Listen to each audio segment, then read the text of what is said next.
Regresamos. Y siempre la infancia marca. ¿Cómo te marcó, Stephanie, la infancia naciendo hombre y sintiéndote mujer? Totalmente aislada, deprimida, triste, enojada, muy enojada con el ¿Con la mundo. vida o con quién? Con Dios, con la vida, con el destino, con todo el mundo. Pasaron muchos años para que yo pudiera sentirme tranquila, con paz. ¿Qué le decías serena. a Dios? ¿Por qué yo? ¿Por qué no dejarme en lo que la sociedad quería, en lo normal? En no sentirme rechazada, que no encajaba, no sé, mirarme al espejo y que no realmente no fuera la persona que yo. No, era totalmente deprimente para mí. ¿De chiquito te ponías ropa de mujer? Sí. ¿Qué te ponías? Me acuerdo que jugaba mucho con un trapeador. Yo le hacía trencitos al trapeador, le ponía una cortina y me agarraba a bailar. Me ponía los tacones de mi abuelita, que eran unos taconcitos así. Para mí eran los más altos del mundo. Tenía 8 años. ¿Ya te gustaba alguien? Ya. ¿Quién te gustaba? Compañeritos. ¿Y les decías o te lo guardabas? No, jamás. O sea, era vivir encarcelada. Sí, muchísimo. ¿Pensaste en atentar contra ti? Cuando pasé por la adolescencia, fue muy difícil. ¿Qué te quisiste hacer? Ahorcarme. Era lo más... Como que en momentos, para mí en los días de trabajo eran buenos, me sentía bien. Cuando llegaba la noche era no poder dormir, llorar. Mucho coraje, o sea, tenía mucho resentimiento, muchísimo. O sea, de hecho, yo creo que mi religión, yo antes era, cuando estaba niña, era muy cercana a la iglesia. Llegó el momento en el que yo rechacé totalmente. Ahora, hasta el día de hoy, aunque ya tengo una vida plena, no he podido acercarme todavía ni tener la tranquilidad de decir, bueno, si existe, si no existe. ¿Y por qué rechazas? ¿A la iglesia católica? A las iglesias A en todas. general. ¿Por qué? ¿Cuál es tu argumento? Porque lucran.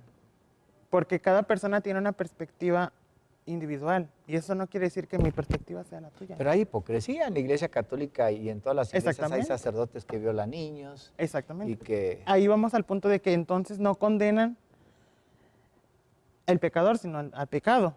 Porque entonces a nosotros, ¿por qué no? Y a los violadores sí. ¿Por qué a nosotros se nos hace para un lado? Acaban de asesinar a un padre que, según las declaraciones, hacía tocamientos a unos jovencitos. En tu caso, Alexander, tu infancia, ¿te trae recuerdos malos o te trae recuerdos de oportunidades o recuerdos de ingratitud? Cuando yo tenía 7 años, mi mamá decide juntarse con una persona. A partir de ahí nace mi hermano y nos vamos a vivir a otro lugar. Yo vivía con mis abuelos junto con mi mamá. Ahí como que yo no tenía en claro qué onda. Yo ya sabía que me gustaban las mujeres, desde kinder, desde la primera vez que tuve una. ¿Cómo te diste cuenta que siendo mujer te gustaban las mujeres? Es una atracción. O sea, como a mí me gustan las mujeres. Sí. Que te les quedabas bien y nadie te decía, oye, ¿por qué las? Pues al principio no lo expresé. Te lo guardabas. Sí, como muchas veces, pues cuando son niños, los adultos siempre dicen, no, estás muy chiquito para eso. Me dijeron varias veces. Sí, exactamente. No, tú sabes, estás muy chiquita para saber si te gusta o no te gusta. En ningún momento dije que me gustaba quién. Pero a mí desde kinder me gustaban las mujeres, desde toda la vida. A contrario que los hombres, o sea, los hombres siempre los he visto como cuates. Muy chido, muy padre, pero hasta ahí. Y bueno, me mudo de casa y a partir de ahí mi mamá me dice que si quiero salir a jugar a la calle.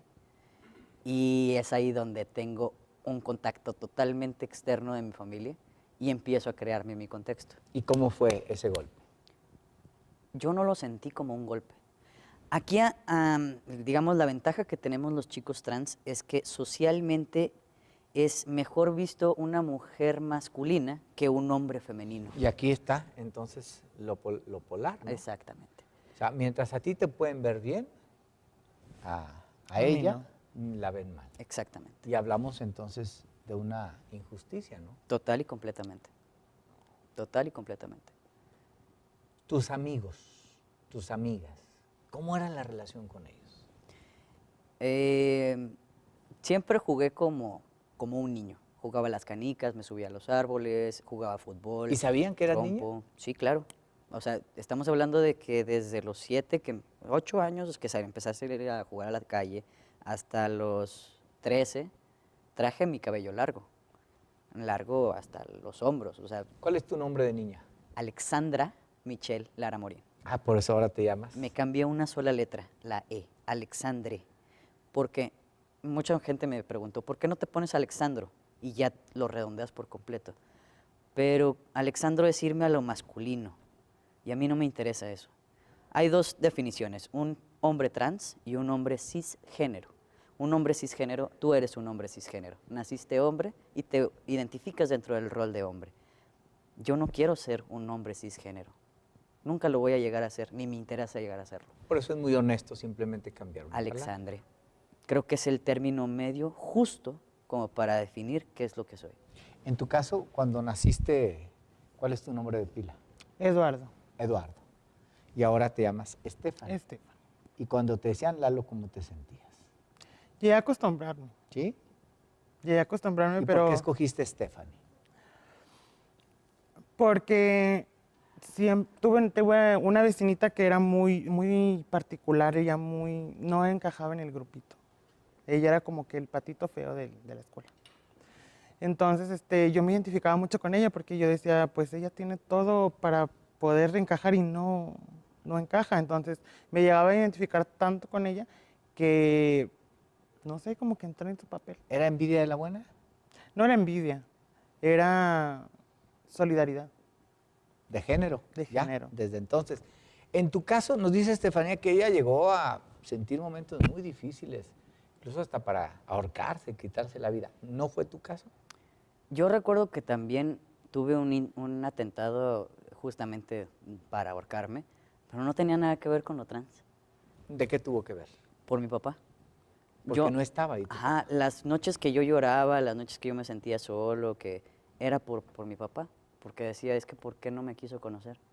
Porque al principio, bueno, dice mi mamá que me vio y conviví con él hasta los 2 años, yo no me acuerdo. No, esa edad. Entonces, a mis 15 años, mi regalo perfecto hubiese sido que él llegara y verlo, nada más. Ahorita ya me vale que haya hecho con su vida o no.